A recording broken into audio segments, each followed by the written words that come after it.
परिचय। आज तनुज खरीदारी के लिए अपने पिताजी के साथ बाजार आया है।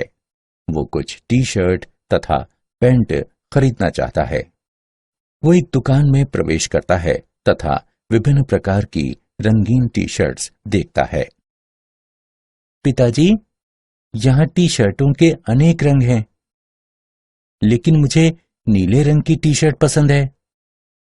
ठीक है बेटा, तो हम इसे खरीद लेते हैं। धन्यवाद पिताजी। बेटा, क्या तुम जानते हो कि ये भिन्न भिन्न रंग कपड़ों पर किस प्रकार प्रयोग किए जाते हैं? नहीं पिताजी, लेकिन मैं जानना चाहता हूं। कपड़ों पर विभिन्न रंगों के लिए विशिष्ट रसायन प्रयुक्त किए जाते हैं, जिनसे ये रंग प्राप्त होते हैं। ये रसायन उपसह संयोजन यौगिक कहलाते हैं। उपसह संयोजन यौगिक? पिताजी, ये क्या होते हैं? मुझे इनके विषय में कुछ भी पता नहीं है तथा मैं इनके विषय में और जानना चाहता हूं। विद्यार्थियों, आज हम उपसह संयोजन यौगिक के बारे में विस्तार से अध्ययन करेंगे। उद्देश्य: इस पाठ के अंत में आप निम्न करने में सक्षम हो जाएंगे।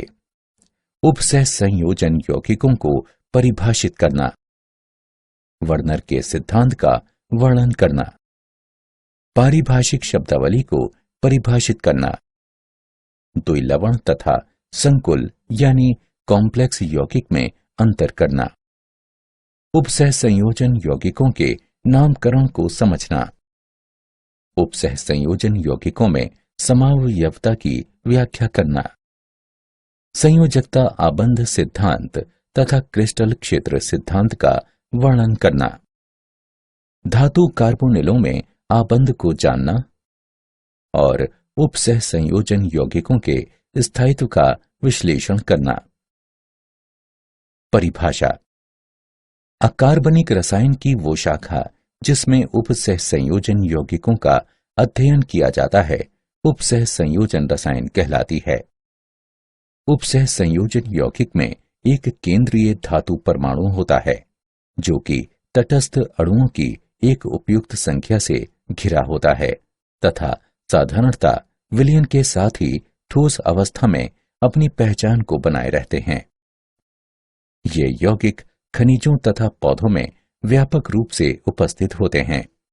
ये अनेक वास्तविक जीवन के क्रियाकलापों जैसे जल की कठोरता का आकलन करना, मृदा तथा पौधे का उपचार तथा कपड़ा रंगाई में प्रयुक्त होते हैं। वर्नर का सिद्धांत: 1898 में अल्फ्रेड वर्नर ने उपसह संयोजन यौगिकों की संरचनाओं के संबंध में उनकी विशेषताओं का वर्णन किया था। इन सिद्धांत के मुख्य बिंदु निम्न हैं। धातु में दो प्रकार की संयोजकताएं प्राथमिक तथा द्वितीयक पाई जाती हैं। प्राथमिक संयुक्ताएं सामान्य रूप से आयनीय होती हैं, ऋणात्मक आयनों या उदासीन अणुओं द्वारा संतुलित होती हैं। प्राथमिक संयुक्ताएं आयनीय होती हैं, जबकि द्वितीयक संयुक्ताएं अन आयनीय होती हैं। प्रत्येक धातु परमाणु में केंद्रीय परमाणु के निकट द्वितीयक संयुक्ताओं की एक विशेष संख्या पाई जाती है। ये संयुक्ताएं केंद्रीय परमाणु के निकट आकाश में इस प्रकार से प्रक्षेपित होती हैं, जो कि उपसह संयोजन यौगिक को एक निश्चित ज्यामिति प्रदान करती हैं। न केवल उदासीन केंद्रीय परमाणु से समन्वयित होते हैं, अपितु आयन भी उसी प्रकार से समन्वयित हो सकते हैं। समन्वय मंडल में जब एक आयन एक उदासीन अणु को प्रतिस्थापित करता है, तब ये अपने वैद्युत संयोजक यानी इलेक्ट्रोवैलेंट गुण को खो देता है तथा अन्य आयनीय अनुबंधन द्वारा केंद्रीय आयन से जुड़ जाता है। समन्वय सत्ता: एक संकुल यानी कॉम्प्लेक्स आयन एक विद्युत आवेश युक्त स्पीशीज है, जिस पर कि दहन या ऋण आवेश पाया जाता है। इनमें केंद्रीय परमाणु या आयन तटस्थ अणुओं या नकारात्मक आयनों की एक उपयुक्त संख्या द्वारा घिरा होता है। उदाहरण CO NH3 4 Cl2। वो संकुल यानी कॉम्प्लेक्स आयन जिस पर धनात्मक आवेश पाया जाता है धनावेशित संकुल कहलाता है। उदाहरण NiNH3 6 2+। वो संकुल आयन जिस पर ऋणात्मक आवेश पाया जाता है ऋणावेशित संकुल कहलाता है। उदाहरण PtCl6 2-। वो संकुल यानी कॉम्प्लेक्स आयन जिस पर कोई भी आवेश नहीं पाया जाता है उदासीन संकुल कहलाता है। उदाहरण NiCO4। लिगंड ऐसे उदासीन अणु या आयन जो कि एक संकुल में धातु आयन को घेरते हैं लिगंड कहलाते हैं। लिगंड सामान्यतः ध्रुवीय अणु होते हैं जिनमें संयोजक इलेक्ट्रॉनों का कम से कम एक बिना साझा वाला जोड़ा पाया जाता है। वे केंद्रीय धातु आयन से उपसह संयोजन बंध द्वारा जुड़े होते हैं। लिगंड में उपस्थित परमाणु जो कि केंद्रीय धातु परमाणु के साथ समन्वय बंध बनाता है उपसह संयोजित परमाणु या दाता परमाणु कहलाता है। लिगंड एक या अनेक दाता स्थल से युक्त होता है। दाता स्थल यानी स्थान की संख्याओं के आधार पर लिगंड निम्न प्रकार के होते हैं। एक तंतुर यानी यूनिडेंटेट, एक दाता स्थल युक्त। उदाहरण कार्बोनेट आयन। द्विदंतुर यानी बाइडेंटेट, दो दाता स्थल युक्त। उदाहरण ऑक्सलेट आयन। त्रिदंतुर यानी ट्राइडेंटेट, तीन दाता स्थल युक्त। उदाहरण ट्राइएथिलीन ट्राइएमीन। चतुर्दंतुर टेट्राडेंटेट यानी चार दाता स्थल युक्त। उदाहरण ट्राइएथिलीन टेट्राएमीन। षटदंतुर हेक्साडेंटेट, छह दाता स्थल युक्त। उदाहरण ethylene diamine tetra acetate ion. एक परमाणु में केवल एक ही दाता स्थल हो सकता है लेकिन एक अणु में एक से अधिक दाता स्थल हो सकते हैं। दंतुरता तथा किलेटन। जब एक बहुदंतुर लिगंड एक से अधिक दाता स्थल द्वारा स्वतः ही एक धातु आयन से संयोजित हो जाता है तो एक रिंग सदृश संरचना प्राप्त होती है। इस रिंग सदृश को कीलेट रिंग कहते हैं। PT ट्राइन 2 धनात्मक कीलेटन का उदाहरण है। लिगंड धातु आयन के साथ संयोजित होकर एक रिंग सदृश संरचना का निर्माण करता है जिसे कीलेट लिगंड कहते हैं। लिगंड समूहों की संख्या लिगंड की तंतुरता को दर्शाती है।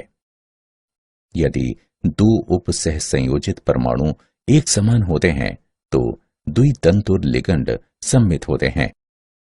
यदि दो उपसह संयोजित परमाणु भिन्न होते हैं तो वो असम्मित होते हैं। लिगंडों की कुछ विशेषताएं। आंतरिक धात्विक संकुल। जब लिगंडों में उदासीन तथा ऋणावेशित दोनों ही समूह उपस्थित होते हैं तो ये धात्विक धनायन के साथ संयोजित हो जाते हैं। ये संकुल का निर्माण करते हैं जिसमें उपसह संयोजन संख्या तथा धनायन का आवेश दोनों स्वतः ही बराबर होते हैं। लचीला दंतुर गुण। धातु आयन के साथ संयोजित होने के लिए बहुदंतुर लिगंड अपने सभी दाता परमाणुओं को प्रयुक्त नहीं कर सकते हैं। उदाहरण के तौर पर ethylene diamine tetra acetate ion यानी EDTA षटदंतुर या पंचदंतुर या चतुर्दंतुर लिगंड की तरह कार्य करता है। उभयदंती लिगंड। जब कुछ एक तंतुर लिगंडों में एक से अधिक दाता परमाणु होते हैं जिसके द्वारा वे केंद्रीय परमाणु से संयोजित हो सकते हैं। समन्वय मंडल तथा समन्वय संख्या। समन्वय मंडल संकुलों में केंद्रीय धातु आयन अन्य आयनीय लिगंडों के साथ जुड़ा होता है तो ये समन्वय मंडल कहलाता है। वो भाग जो कि गुरु कोष्ठक के बाहर उपस्थित होता है उपसह संयोजन मंडल कहलाता है। समन्वय मंडल में उपस्थित स्पीशीज अनआयनीय होती हैं। आयन मंडल में उपस्थित स्पीशीज आयनीय होती हैं। समन्वय संख्या। समन्वय मंडल में सभी लिगंड केंद्रीय धातु परमाणु के साथ जुड़े होते हैं, जिसे कि धातु परमाणु की समन्वय संख्या कहते हैं। समन्वय बहुफलक। समन्वय मंडल में लिगंड केंद्रीय परमाणु से जुड़े होते हैं, जो कि एक निश्चित दिशा में स्थित होते हैं। ये संकुल आयन को एक निश्चित ज्यामिति प्रदान करता है। केंद्रीय परमाणु आयन से सीधे जुड़े लिगंड परमाणुओं की दिक्स्थान व्यवस्था को केंद्रीय परमाणु का समन्वय बहुफलक कहते हैं। सामान्य बहुफलक निम्न हैं: वर्ग समतलीय, चतुष्फलकीय, त्रिकोणीय पिरामिडी, वर्ग पिरामिडी, अष्टफलकीय। उदाहरण: PtCl4 2- में वर्ग समतलीय बहुफलक देखा गया है। NiCO4 में चतुष्फलकीय बहुफलक देखा गया है तथा CONH3 6 3+ में अष्टफलकीय बहुफलक देखा गया है। केंद्रीय परमाणु की ऑक्सीकरण संख्या। ऑक्सीकरण संख्या एक अवशिष्ट आवेश होता है जो कि केंद्रीय परमाणु पर तब पाया जाता है जब अन्य सभी परमाणु उससे निकल जाते हैं। संकुल पर पाया जाने वाला आवेश घटक भागों के आवेशों का कुल योग होता है। यदि संकुल उदासीन होता है तब घटकों के आवेशों का कुल योग 0 होता है। घटकों के आवेश का कुल योग ऋणावेशित या धनावेशित संकुल यानी कॉम्प्लेक्स के लिए समन्वय मंडल पर पाए जाने वाले आवेश के बराबर होता है। संकुल आयन पर कुल वैद्युत संयोजक आवेश आवेशित आयनों की संख्या जो कि उदासीन अणुओं को प्रतिस्थापित करने के लिए समन्वय मंडल में प्रवेश करते हैं, उनमें परिवर्तित हो जाता है। प्रभावी द्रव्यमान संख्या EAN। संकुल में केंद्रीय धातु परमाणु की प्रभावी द्रव्यमान संख्या की गणना दिए गए सूत्र द्वारा आसानी से की जा सकती है। EAN बराबर Z - ON + 2CN, जहां Z केंद्रीय धातु परमाणु की द्रव्यमान संख्या है, ON केंद्रीय धातु परमाणु का ऑक्सीकरण संख्या है तथा CN केंद्रीय धातु परमाणु की उपसह संयोजन संख्या है। यदि प्रभावी द्रव्यमान संख्या अगली नोबल गैस की द्रव्यमान संख्या के बराबर होती है तो एक स्थायी संकुल यानी कॉम्प्लेक्स का निर्माण होता है। उदाहरण: FeCO5 की प्रभावी द्रव्यमान संख्या बराबर 26 - 0 + 2 × 5 = 36 के बराबर है। प्रभावी द्रव्यमान संख्या नियम अनेक विषयों में लागू होता है। Ni2 CO2 Ag1 के संकुल सामान्यता इस नियम का अनुसरण नहीं करते हैं। FeCl4 - 1 तथा FeCN6 3- में Fe इस नियम का अनुसरण कभी नहीं करता है। होमोलैप्टिक तथा हेट्रोलैप्टिक संकुल। होमोलैप्टिक संकुल ऐसे संकुल जिसमें धातु परमाणु केवल एक प्रकार के लिगंड से संयोजक बंधों द्वारा जुड़ा होता है। होमो शब्द ये दर्शाता है कि कोई सभी के लिए समान है। उदाहरण के तौर पर CONH3 6 3+ तथा FeCN6 4-। हेट्रोलैप्टिक संकुल ऐसे संकुल जिसमें धातु परमाणु एक से अधिक प्रकार के लिगंड से संयोजक बंधों द्वारा जुड़ा होता है। कुछ लिगंडों के लिए यह संभव है कि वो 2 या 2 से अधिक भिन्न संयोजक बंधों द्वारा जुड़े हों। उदाहरण: COCl2 NH3 4+। द्विलवण तथा संकुल यौगिक में अंतर। चलो अब द्विलवण तथा संकुल यौगिक के मध्य कुछ महत्वपूर्ण अंतर जानते हैं। द्वि लवण में संयोजक बंध नहीं पाए जाते हैं, जबकि संकुल यौगिक में संयोजक बंध उपस्थित होते हैं। द्वि लवण ठोस अवस्था में विद्यमान होते हैं, जबकि संकुल यौगिक ठोस अवस्था के साथ साथ जलीय विलयनों में भी विद्यमान होते हैं। द्वि लवण जलीय विलयन में अपनी पहचान खो देते हैं, जबकि संकुल यौगिक जलीय विलयन में अपनी पहचान नहीं खोते हैं। द्वि लवण में दो लवण समान अनुपात में पाए जाते हैं, जबकि संकुल यौगिकों में दो आयनों से मिलकर बना होता है, जो कि समान अनुपात में हो भी सकते हैं और नहीं भी। द्वि लवण में धातु आयन अपनी सामान्य संयोजकताओं को दर्शाते हैं, जबकि संकुल लवण में धातु आयन अपनी प्राथमिक तथा द्वितीयक संयोजकताओं को दर्शाते हैं। द्वि लवण जलीय विलयन में सरल आयनों का निर्माण करते हैं, जबकि संकुल यौगिक जलीय विलयन में संकुल आयनों का निर्माण करते हैं। उपसह संयोजन यौगिकों का नामकरण। उपसह संयोजन यौगिक तथा संकुल सूत्रबद्ध होते हैं तथा इनके जो नाम अपनाए गए हैं वे International Union of Pure and Applied Chemistry यानी IUPAC की अनुशंसाओं पर आधारित हैं। नियम 1। धनायन का नाम ऋणायन से पहले लिखा जाता है। नियम 2। स्पीशीज जो कि समन्वय मंडल में स्थित होती हैं एक ही शब्द में लिखी जाती हैं। नियम 3। लिगंडों को अंग्रेजी वर्णमाला के क्रम में लिखा जाता है तथा उनकी संख्याओं को डाई, ट्राई, टेट्रा इत्यादि से प्रदर्शित किया जाता है। नियम 4। H2O को एक्वा कहा गया है, NH3 को एमीन कहा गया है, NH2 को एमाइन कहा गया है तथा ऋणावेशित लिगंडों के नाम के अंत में O आता है। नियम 5। ऋणावेशित संकुल के अंत में एट लगा होता है। उदासीन तथा धनावेशित संकुलों में कोई भी परिवर्तन नहीं होता है। नियम 6। केंद्रीय धातु की ऑक्सीकरण अवस्था को कोष्ठक में रोमन अंकों द्वारा दर्शाया जाता है। बहुकेंद्रकीय उपसह संयोजन यौगिकों का नामकरण। जब संकुल में दो या दो से अधिक परमाणु पाए जाते हैं तो वो बहुकेंद्रकीय संकुल लाता है तथा दो धातु परमाणुओं से बंधे हुए लिगंड बंधीय लिगंड कहलाते हैं। ऐसे लिगंडों के नाम में म्यू वर्णमाला इन लिगंडों के नाम से पहले लिखी जाता है तथा अन्य संकुल से हाइफन द्वारा पृथक होते हैं। उदाहरण, इस उपसह संयोजन यौगिक को tetraammine cobalt 3 mu amido mu nitro tetraammine cobalt 3 nitrate के नाम से जाना जाता है।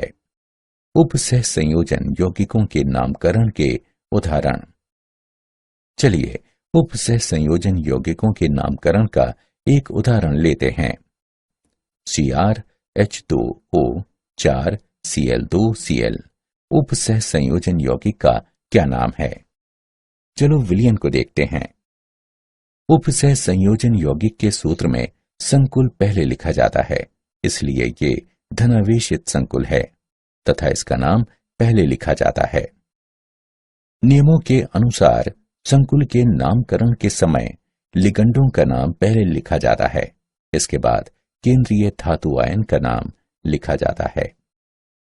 लिगंडों को वर्णमाला के क्रम में लिखा जाता है, अतः एक्वा पहले आता है तथा उसके बाद क्लोरो आता है। केंद्रीय धातु परमाणु की ऑक्सीकरण संख्या +3 है तथा ये रोमन अंकों में कोष्ठक में लिखी जाती है।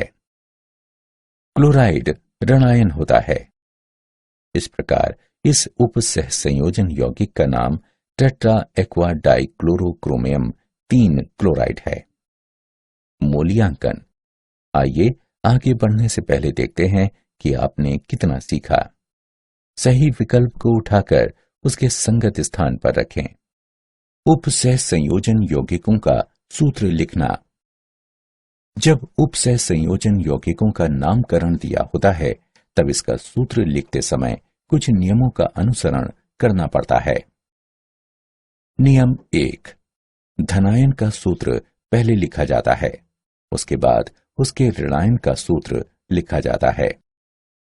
नियम 2, समन्वय मंडल गुरु कोष्ठक में लिखा जाता है।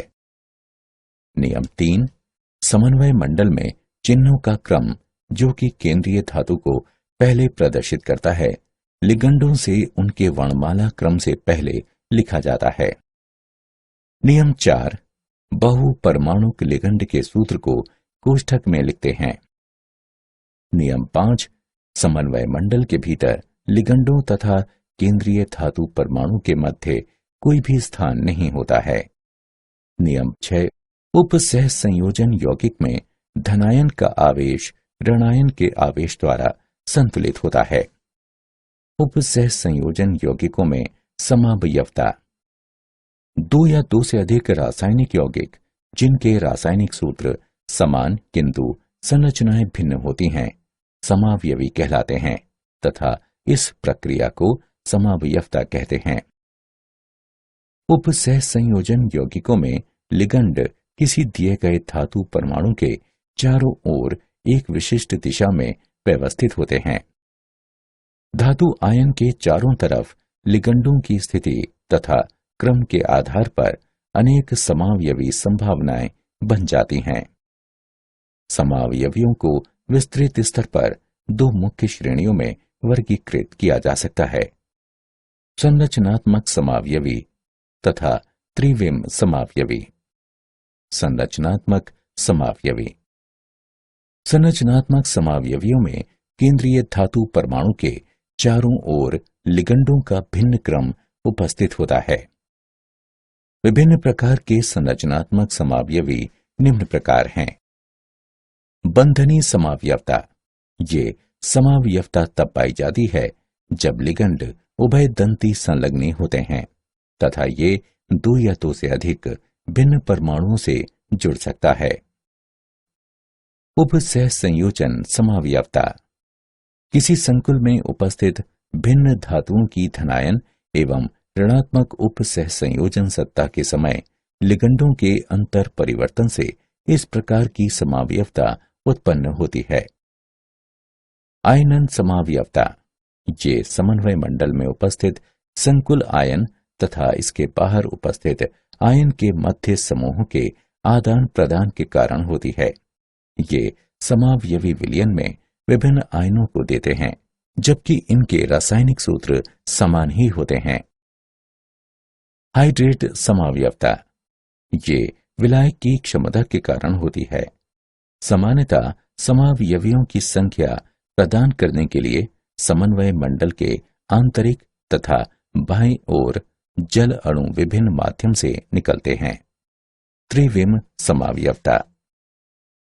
त्रिविम समावयवता आकाश में परमाणुओं या समूहों के विभिन्न क्रम के कारण होती है। ये 2 प्रकार की होती हैं। ज्यामितीय समावयवता। इस प्रकार की समावयवता हेटेरोलेप्टिक संकुलों में पाई जाती हैं, जिनमें लिगंडों की भिन्न ज्यामितीय व्यवस्थाएं संभव हो सकती हैं। जब 2 अभिन्न लिगंड निकटवर्ती स्थानों पर पाए जाते हैं, तब ऐसे समावयव समपक्ष समावयव कहलाते हैं। जब 2 अभिन्न लिगंड एक दूसरे के विपरीत क्रम में पाए जाते हैं, तब ऐसे समावयव विपक्ष समावयव कहलाते हैं। Ma2B2 प्रकार के 4 उपसह संयोजन संकुल तथा Ma4B2 प्रकार के 6 उपसह संयोजन संकुल ज्यामितीय समावयवता दर्शाते हैं। ध्रुवण समावयवता। ध्रुवण समावयव एक दूसरे के तर्पण प्रतिबिंब होते हैं, जिन्हें एक दूसरे पर अध्यारोपित नहीं किया जा सकता। इन्हें प्रतिबिंब रूप या एनेंटिओमर कहते हैं।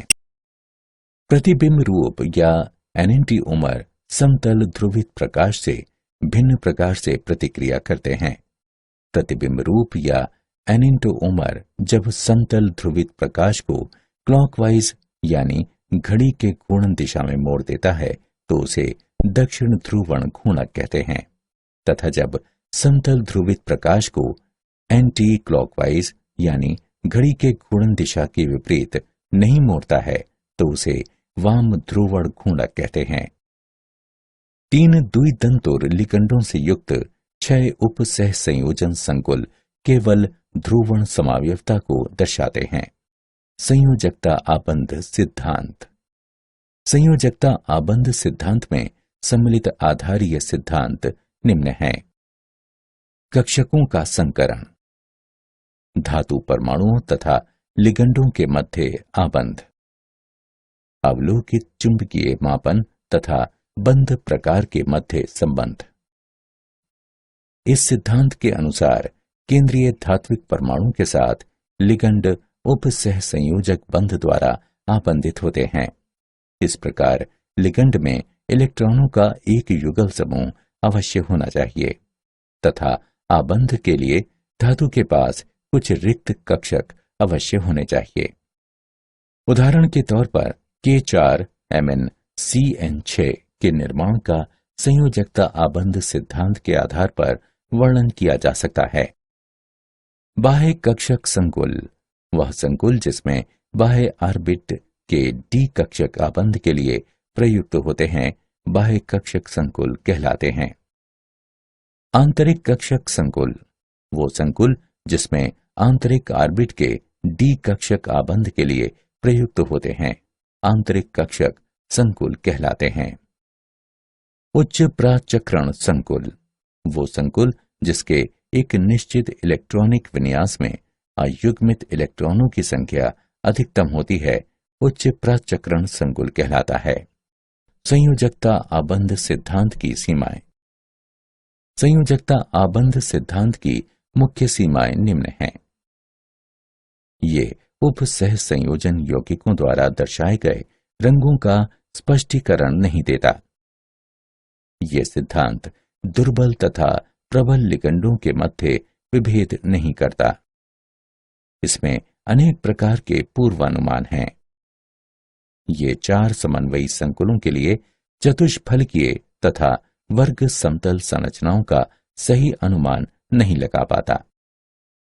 ये उप सह संयोजन यौगिकों के ऊष्मागतिकीय और गतिक स्थायित्व की कोई भी मात्रात्मक व्याख्या नहीं करता। क्रिस्टल क्षेत्र सिद्धांत। क्रिस्टल क्षेत्र सिद्धांत के मुख्य बिंदु निम्न हैं। संकुल में केंद्रीय धातु परमाणु तथा लिगंडों के मध्य आकर्षण नगण्य होता है।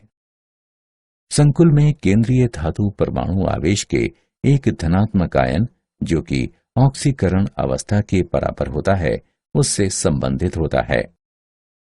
केंद्रीय धातु तथा लिगंडों पर उपस्थित इलेक्ट्रॉन के मध्य प्रतिकर्षण बल होता है।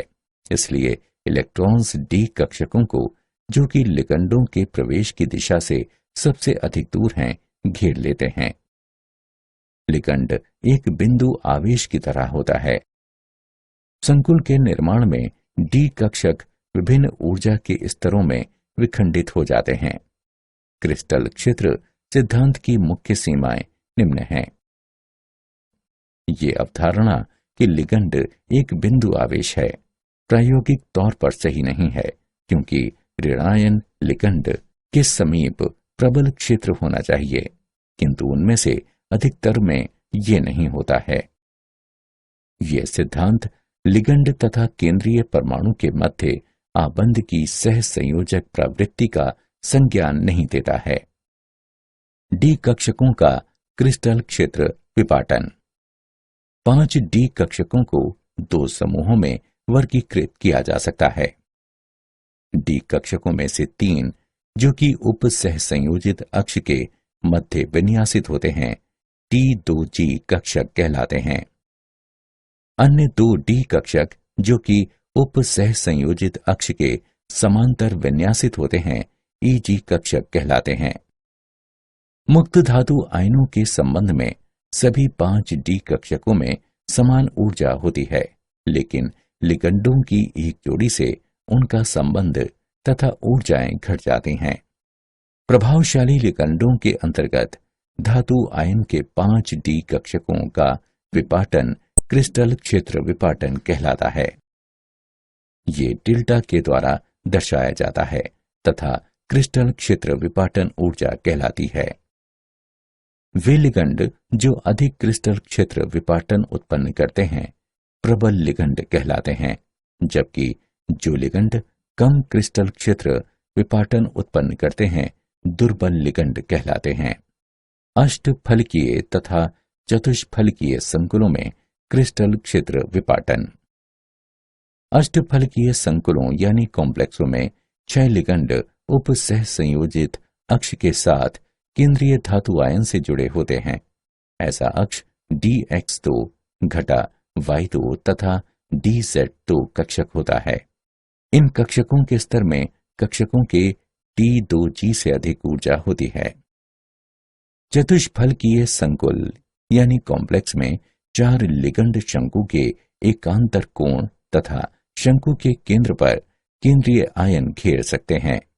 इस स्थिति में कक्षक का T2G समूह संबंधित निकटवर्ती लिगंडों से जुड़ा होता है तथा इसलिए D कक्षकों के T2G समूह में कक्षकों के EG समूह की अपेक्षा अधिक ऊर्जा पाई जाती है। डेल्टा T तथा डेल्टा O में संबंध दिया गया है। डेल्टा T बराबर 4/9 डेल्टा O। उपसह संयोजन यौगिकों में रंग। संकुलों का रंग स्पेक्ट्रम के दृश्य क्षेत्र में प्रकाश के अवशोषण तथा पूरक रंग की किरणों के कारण होता है। D कक्षकों में उपस्थित इलेक्ट्रॉन द्वारा ऊर्जा अवशोषित की जाती है तथा ये निम्न ऊर्जा वाले D कक्षकों से उच्च ऊर्जा वाले D कक्षकों की ओर उत्तेजित हो जाते हैं। जब ये निम्न ऊर्जा वाले D कक्षकों में वापस आते हैं तब ये ऊर्जा को प्रसारित करते हैं। संक्रमण धातुओं के उपसह संयोजन यौगिकों का रंग लुभावना होता है। जलीय विलयन में एक्वा संकलों की उपस्थिति के कारण रंग अवलोकित होते हैं। उपसह संयोजन संख्या तथा लिगंडों की प्रकृति में परिवर्तन के कारण रंगों में भी परिवर्तन आता है।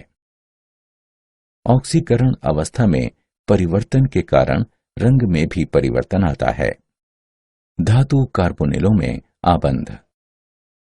होमोलेप्टिक कार्बोनिल यौगिक जिनमें केवल कार्बोनिल लिगंड हों अधिकतर संक्रमण धातुओं द्वारा निर्मित होते हैं। D ब्लॉक के केंद्रीय भाग से धातु द्वारा महत्वपूर्ण धातु कार्बोनिल का निर्माण होता है। धातु कार्बोनिल आबंध में सिग्मा तथा पाई दोनों आबंध भाग लेते हैं। कार्बन मोनोऑक्साइड पर उपस्थित एकल युगल के साथ संक्रमण धातु के रिक्त D कक्षक के परस्पर व्यापन से सिग्मा आबंध बनता है। पाई आबंध धातु के पूरित D कक्षकों में से एक इलेक्ट्रॉन युगल को कार्बन मोनोऑक्साइड के रिक्त प्रतिआबंधन पाई कक्षक में दान करने से बनता है। धातु कार्बोनिलों की विशेषताएं। धातु कार्बोनिलों की कुछ मुख्य विशेषताएं निम्न हैं। एक नाभिकीय कार्बोनिल या तो रंगहीन होते हैं या फिर हल्के रंग के होते हैं। बहुनाभिकीय कार्बोनिल अधिक गहरे रंग के होते हैं। धातु कार्बोनिल कमरे के ताप तथा दाब पर अधिकतर ठोस अवस्था में पाए जाते हैं, सिवाय लोहा तथा निकेल कार्बोनिल के जो कि तरल अवस्था में होते हैं। केंद्रीय धातु तथा CO लिगंडों के कारण ये अत्यधिक क्रियाशील होते हैं। एक नाभिकीय कार्बोनिल वाष्पशील तथा विषैले होते हैं। अधिकतर धातु कार्बोनिल हाइड्रोकार्बन विलायकों में घुलनशील होते हैं। धातु कार्बोनिल औद्योगिक उत्प्रेरकों तथा जैव संश्लेषण में अग्रदूतों की भांति प्रयोग किए जाते हैं। उपसह संयोजन यौगिकों का स्थायित्व। संकुल के निर्माण में एक धातु आयन तथा लिगंडों के मध्य प्रतिक्रिया सम्मिलित होती है। यदि केंद्रीय धातु आयन तथा लिगंडों के मध्य आकर्षण बल प्रबल होता है तो संकुल स्थायी होगा। संकुलों का स्थायित्व लिगंडों की प्रकृति, धातु आयन की प्रकृति, विलयन के pH तथा ताप पर निर्भर करता है। विलयन में संकुल का निर्माण एक प्रतिवर्ती क्रिया है तथा ये बाह्य तापीय प्रक्रिया है। साम्यावस्था स्थिरांक K को साम्य स्थिरांक कहते हैं। साम्य स्थिरांक का मान जितना अधिक होगा, संकुल उतना ही अधिक स्थायी होगा।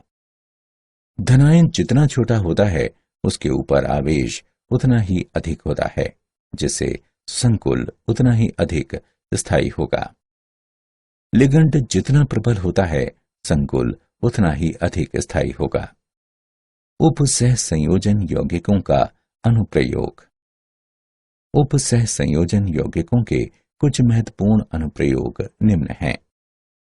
बॉक्साइट NaOH के साथ उत्पन्न संकुल यानी कॉम्प्लेक्स से शुद्ध किया जाता है। कठोर जल में Ca2+ तथा Mg2+ के आकलन के लिए EDTA का प्रयोग किया जाता है।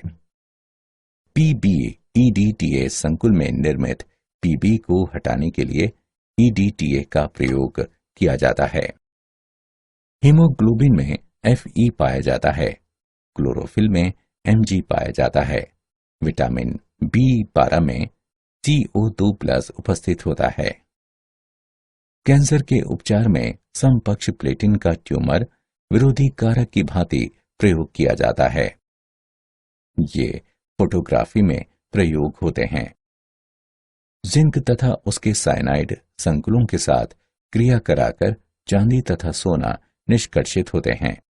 क्या आप जानते हैं, उपसह संयोजन यौगिकों का उपयोग वैद्युत लेपन में किया जाता है। एक यौगिक में उपसह संयोजन तथा आयन के मध्य अंतर को समझने के लिए अल्फ्रेड वर्नर ने 1893 में एक सिद्धांत प्रतिपादित किया था। समावयवी ऐसे दो या इससे अधिक यौगिक होते हैं जिनके रासायनिक सूत्र समान होते हैं, परंतु परमाणुओं की व्यवस्था भिन्न होती है। सारांश। आइए हमने जो कुछ सीखा है उसे संक्षेप में दोहराएं।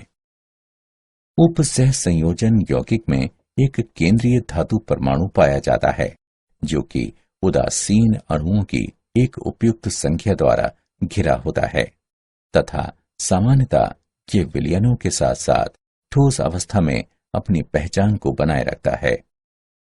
प्राथमिक संयोजकता ऋणात्मक आयनों के द्वारा, जबकि द्वितीयक संयोजकता या तो ऋणात्मक आयनों द्वारा या फिर उदासीन अणुओं के द्वारा संतुलित होती है। उदासीन अणु या आयन जो कि एक संकुल में धातु आयन को घेरते हैं, लिगंड कहलाते हैं। वो लिगंड जो कि धातु आयन से समन्वयित होकर एक रिंग सदृश संरचना का निर्माण करता है, कीलेट लिगंड कहलाता है। समन्वय मंडल में लिगंडों की कुल संख्या जो कि केंद्रीय धातु परमाणु से संलग्नित होती है, धातु परमाणु की समन्वय संख्या कहलाती है। केंद्रीय धातु के चारों ओर संरचनात्मक समावयव में लिगंडों के विभिन्न क्रम पाए जाते हैं। त्रिविम समावयवता आकाश में परमाणुओं समूहों के विभिन्न क्रमों के कारण होती है। वो संकुल जिसके एक निश्चित इलेक्ट्रॉनिक विन्यास में अयुग्मित इलेक्ट्रॉनों की संख्या अधिकतम होती है, उच्च प्राचक्रण संकुल कहलाता है। महत्वपूर्ण धातु कार्बोनिल्स D ब्लॉक के केंद्रीय भाग से धातु द्वारा निर्मित होते हैं।